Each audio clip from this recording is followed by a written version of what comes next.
La nouvelle est tombée tel un couperet, alors que les députés avaient déjà du mal à digérer la disparition de l'un de leurs collègues, Mendomo Théodore Alexandre, parti lui aussi ce 6 mai 2026. Le décès de Kava Yege Djibril a ajouté une couche à leur douleur. Étant à l'extérieur du pays, j'ai appris avec une vive émotion son décès. Dieu en a décidé ainsi, mais je voudrais comprendre que les derniers moments du président Kavaï, ce qu'il me disait, c'est qu'il était malade et lorsqu'il est rentré de sa dernière évacuation, il m'a parlé de son état qui s'est dégradé. Je déplore ce deuil. Et j'adresse à la famille si durement éprouvée mes sincères condoléances. C'est la volonté de Dieu qui aille se reposer, mais je reste profondément touché. Pour les députés, anciens ou ceux en exercice, les souvenirs sont ceux d'un grand serviteur de l'État qui n'a ménagé aucun effort pour porter haut les couleurs de la République, ce durant son long séjour au Parlement. Il a été un très grand conseiller pour moi. Dans les moments difficiles, comme dans les moments de joie.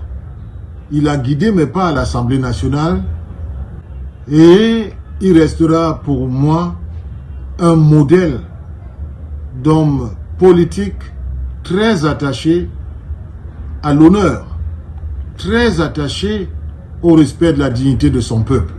Un bon père de famille, un bon gestionnaire des affaires de l'État, un bon politicien. J'ai partagé l'amitié avec lui depuis 30 ans.